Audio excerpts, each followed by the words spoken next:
بڑے سے بڑا قابل باپ بھی اپنی بچوں کے کردار پر وہ اثر نہیں چھوڑتا جو ماں چھوڑتی ہے۔ اور بالکل صحیح کہا تھا مولانا عمرین صاحب نے، جتنے کامیاب افراد دنیا کی تاریخ میں بنے ہیں، آپ محدثین کی تاریخ دیکھو، آپ مفسرین کی دیکھو، آپ فقہا کی دیکھو، آپ مشائخ صوفیہ کی دیکھو، آپ ادبا کی دیکھو، جتنے بھی زندہ دل اور مؤثر شخصیات دنیا میں پیدا ہوئی ہیں، ان کی تربیت میں ان کی ماں کا حصہ ان کے باپ سے اکثر زیادہ رہا۔ ایک مثال پیش کرتا ہوں، یہاں جتنے حضرات بیٹھے ہیں اسٹیج پر، یہ ایک شخصیت کی محبت میں 100% متفق ہے، اور وہ نام ہے شیخ المشائخ سید الاولیاء بایزید بسطامی رحمۃ اللہ علیہ۔ عجیب شخصیت گزری ہے بایزید بسطامی کی، کوئی حدیث کی اور تصوف کے کسی کوئی سلسلہ بایزید بسطامی کو نظر انداز کر کے رحمت دو عالم صلی اللہ علیہ وآلہ وسلم کے دور تک نہیں پہنچتا۔ عجیب خصوصیت حاصل ہے۔ یہ بایزید بسطامی کو اس مقام تک پہنچایا کس نے تھا؟ ان کی بیوہ ماں نے۔ وہ ماں جو بیوہ ہو گئی تھی جب یہ بچے چھوٹے سے تھا، یہ بایزید چھوٹے سے تھے، اس وقت وہ بیوہ ہو گئی تھی، اور وہ اپنا اور اپنے یتیم بچے کا پیٹ پالنے کے لیے لوگوں کے گھروں میں کام کاج کرتی تھی۔ وہ عظیم خاتون جب بچہ بڑا ہو گیا، گلیوں میں کھیلنے لگا، تو ان کی ماں کو یہ ڈر لگا کہ کہیں بچہ بگڑ نہ جائے الٹے سیدھے بچوں کے ساتھ کھیلنے اٹھنے بیٹھنے کی وجہ سے۔ پتہ لگایا اس ماں نے کہ میں کیا کروں، میری تمنا اور میرے مرحوم شوہر کی یہی تمنا تھی کہ میرا بیٹا ولی کامل بنے، عالم ربانی بنے۔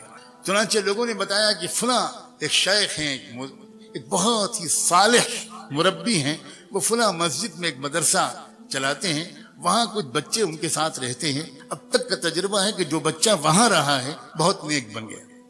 وہ بیچاری بیوہ عورت اپنے یتیم بچے کو لے کر پتہ پوچھتے پوچھتے ان شیخ کے پاس پہنچی، سلام کیا، نہ تعارف کرایا، حضرت میں غریب بیوہ عورت ہوں، یہ میرا یتیم بچہ ہے، میرے مرحوم شوہر کی بھی یہ تمنا تھی اور میری بھی کہ یہ اچھا عالم بن جائے، پوچھتے پوچھتے آپ کے پاس حاضر ہوئی ہوں، اس کو اپنے قدموں میں جگہ دے دیجئے، رکھ لیجئے، اور اس کو عالم اللہ والا بنا دیجئے۔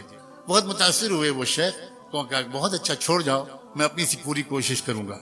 جاتے جاتے اس عورت نے ایک عجیب قسم کی درخواست اور پیش کی۔ اس نے کہا حضرت ایک گزارش اور ہے، پہلی بار یہ بچہ اپنی ماں کی گود سے نکل کر کہیں باہر آ کر رہے گا، اسے میری یاد بہت ستائے گی، جلدی جلدی یہ چھٹی مانگے گا، میری درخواست یہ ہے کہ آپ اسے چھٹی مت دیجیے گا، کیونکہ میرے پاس آئے گا اس کی توجہ بڑھ جائے گی، میرے پاس تو آپ اس کو تب بھیجیے گا جب یہ اللہ کا ولی بن جائے۔ انہیں بہت حیرت ہوئی کہ عجیب اللہ کی بندی ہے، بہت قدر آئی۔ انہوں نے کہا کہ بہن تم نے بہت بڑی بات کہی ہے، جاؤ دعا سے میری مدد کرنا، میں اپنی طرف سے پوری کوشش کروں گا۔ وہ چلی گئیں، وہ بچہ پڑھنے میں لگ گیا، کچھ مہینے گزرے، جب برداشت سے باہر ہو گیا تو اس بچے نے اپنے استاد سے درخواست کی کہ حضرت بہت دن ہو گئے، مجھے اپنی امی کی بہت یاد آ رہی ہے، مجھے ایک دن کی چھٹی دے دیجیے، ایک دن کی، میں وعدہ کرتا ہوں کل واپس آ جاؤں گا۔ وہ استاد پریشان ہوئے، اگر وہ اجازت دیتے ہیں تو ماں سے کیا ہوا وعدہ ٹوٹتا ہے، اگر وہ منع کرتے ہیں تو یتیم معصوم بچے کا دل ٹوٹتا ہے، کریں تو کیا کریں۔ سوچنے لگے، اللہ کی طرف متوجہ ہو کر مانگا، اللہ میں کیا کروں، میں کیا جواب دوں اس بچے کی درخواست کا۔ اللہ تعالیٰ نے ان کے دل و دماغ میں خیال ڈالا، انہوں نے کہا بیٹا ایک کام کرو، میں تم کو سبق دیتا ہوں، تم شام تک وہ سبق یاد کر کے مجھے پورا سنا دو گے تو میں تم کو چھٹی دے دوں گا۔ بچہ خوش ہو گیا، اس نے سبق لیا، وہ اندر گیا اور اس نے جا کر جو اوراق پلٹے تو وہ سمجھ گیا کہ اتنا سبق تو شام تک یاد کرنا ناممکن ہے، استاد نے جان بوجھ کے اتنا سبق دیا تھا۔ اب وہ بہت پریشان ہوا، واپس جاؤں استاد کے پاس جاؤں، ان سے کہوں کہ سبق کم کر دیجئے، آپ نے زیادہ دے دیا، پھر سوچا یہ بے ادبی ہوگی، تو پھر اس نے ایک اور بات سوچی، اس نے کہا میں بچپن سے ماں بھی مجھے یہی کہتی تھی، بہت غور سے سننا یہ بات، بچپن سے مجھے ماں بھی یہ کہتی تھی کہ اللہ سب کچھ کر سکتا ہے، اور استاد بھی روز یہی کہتے ہیں، آج میں اس کا تجربہ کرتا ہوں، کتاب الگ رکھی، 2 رکعت نماز پڑھی اور ننھے منھے ہاتھ اٹھا کر اللہ سے مانگنا شروع کیا کہ اللہ، بچپن سے ماں یہی کہتی تھی، استاد بھی روز یہی کہتے ہیں، آپ سب کر سکتے ہیں، آج آپ اپنی قدرت مجھ یتیم بچے کی مدد کر کے دکھا دیجئے، یہ سبق شام تک یاد کروا دیجئے۔ اس کے بعد دعا کر کے یاد کرنے میں لگ گیا. شام تک وہ شام ہوئی تو استاد کے پاس آیا, کہا استاد جی سبق سن لیجئے. استاد کو یقین تھا کہ سبق تو پورا یاد ہو ہی نہیں سکتا. استاد نے کہا سناؤ بیٹا. اب جو بچے نے سنایا تو استاد حیران رہ گئے, نہ کہیں بھولا نہ کہیں اٹکا, پورا سبق سنا دیا. استاد سمجھ گیا کہ اس بچے کے ساتھ اللہ کا معاملہ, اس کی ماں کی دعاؤں کی توفیل کچھ اور ہے. استاد نے کہا بہت اچھا بیٹا, جاؤ وعدہ یاد رکھنا, کل آ جانا. بچہ چلا گیا, استاد کے ہاتھ چومے, دعائیں لی, چلا گیا. راستے پر اچھلتا کودتا, گیت گاتا, گانے گاتا, بہت ہی خوش خرم گیا. گھر گیا تو گھر کا دروازہ بند تھا. دروازے پہ آواز دی, ایک بار آواز دی, کوئی جواب نہیں آیا. 2 بار پکارا, کوئی جواب نہیں آیا. تیسری بار پھر پکار کر کہا امی دروازہ کھولیے. تو اندر سے جواب آیا کون ہے دروازے پر. تو باہر سے بچے نے کہا کہ امی میں آپ کا بایزید ہوں, دروازہ کھولیے. تو ماں نے کہا کہ کون بایزید؟ یہ والا میرا بایزید نہیں ہو سکتا. میرا بایزید تو تب آئے گا جب اللہ کا ولی بن جائے گا. استاد نے اس کے مجھ سے وعدہ کیا تھا اور استاد وعدہ خلافی نہیں کر سکتے. یہ میرا بایزید نہیں ہو سکتا. سمجھ گیا بچہ کہ ماں کی مرضی نہیں ہے کہ میں گھر کے اندر جاؤں. وہیں کھڑے بہت دیر تک روتا رہا. اس کے بعد روتے ہوئے مدرسے واپس آ گیا. استاد کے پاس حاضر ہوا, سلام کیا تو استاد حیران رہ گئے, کیا ہوا بیٹا خیریت؟ تو جب بچے نے اپنی کہانی سنانے کے لیے چہرہ اوپر اٹھایا تو استاد نے دیکھا کہ آنکھیں بالکل آنسوؤں سے بھری ہوئی ہیں, چہرہ لال ہے. تو استاد نے جلدی سے اٹھا کر گود میں لیا, اپنے عمامے کے کونے سے بچے کے آنسو پوچھے. بیٹا بات کیا, خیریت تو ہے کیا, تم واپس کیوں آ گئے؟ بچے نے پوری کہانی سنائی اور یہ کہا کہ میں اس طرح گیا تھا, دروازہ بند تھا, ایسے پکارا, یہ جواب ملا, یہ والا میرا بایزید نہیں ہو سکتا, وہ تو تب آئے گا جب ولی بن جائے گا. میں سمجھ گیا میری ماں نہیں چاہتی, میں واپس آ گیا. استاد نے پوچھا بیٹا ایک بات بتاؤ, تم اپنی ماں سے ناراض تو نہیں ہو کر آئے ہو؟ ماؤں اپنے مقام کو پہچانو, اور نوجوانوں تم اپنی ماؤں کے مقام کو پہچانو. تم ماؤں سے, تو اس نے کہا کہ تم اپنی ماں سے ناراض ہو کر تو نہیں آئے بیٹا. اس نے کہا کہ حضرت دل ٹوٹا بہت ہے اور آنکھیں بہی بہت ہیں, لیکن میں ناراض نہیں ہوں. میں سمجھ گیا کہ وہ میرا بھلا چاہتی ہیں. اب استاد میں چاہے جتنی ضد کروں آپ مجھے چھٹی مت دیجیے گا.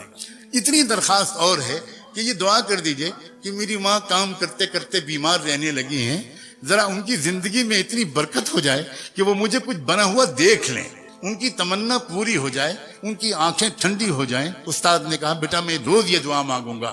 میں قصہ مختصر کرتے ہوئے یہ بات کہتا ہوں اور خاص طور پر ماؤں سے کہتا ہوں کہ 16 سال تک وہ بچہ اپنی ماں کے پاس نہیں. اس کے بعد پھر کیا ہوا, اللہ اکبر و کبیرہ.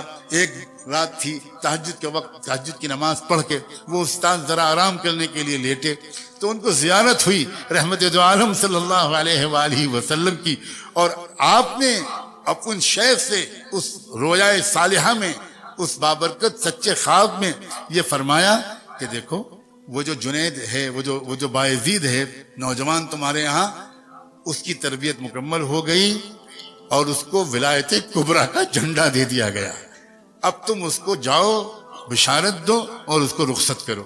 جلدی سے وہ اٹھے, انہوں نے وضو کیا اور اندر گئے تو دیکھا کہ بایزید وہ نوجوان وہ تہجد کی نماز پڑھ رہا تھا.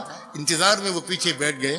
جب اس نے سلام پھیرا تو پکار کر کہا کہ بایزید ادھر آؤ. سینے سے لگایا, پیشانی کو چوما, اپنا عمامہ اس کے سر پر رکھ دیا, کہا تمہاری تربیت مکمل ہو گئی, تمہاری ماں کی دعائیں قربانی قبول ہو گئی, اب جاؤ, اب تم کو یہاں نہیں رہنا, اس کی ضرورت نہیں ہے. نوجوان نے پھر ایک بار اپنے استاد کے قدم بوسی کی, ان کے بوسے لیے, دعاؤں کی درخواست کی اور روانہ ہو گیا گھر. آج بھی دروازہ بند تھا, لیکن آج ہوا یہ کہ جب اس نے آواز دی تو پہلی آواز پر ماں نے دوڑ کر دروازہ کھولا اور دیکھا کہ سامنے وہ نوجوان تقوی کا, سنت و شریعت کا نور پیشانی سے چھلکتا ہوا.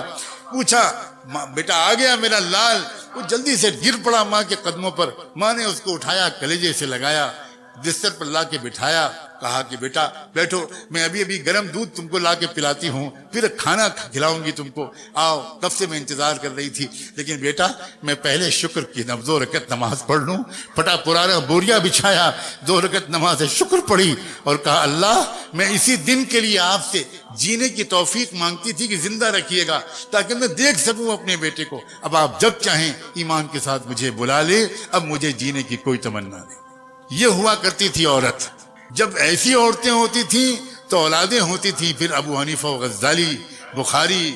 ایسی عورتیں ہوتی تھیں تو باہجید بسطامی پیدا ہوتے تھے. ایسی عورتیں ہوتی تھیں تو پھر صلاح الدین ایوبی پیدا ہوتے تھے. اور میں کس کس کے نام لوں؟ ہم سب بگڑ گئے ہیں. میں اپنی صرف عورتوں کا شکوہ کروں گا تو میں بالکل زیادتی کروں گا. ہم تو صرف اتنا چاہتے ہیں کہ کتنا اچھا ہو کہ آج ہم آج کی اس رات میں توبہ کر کے زندگی کو پلٹ ڈالیں.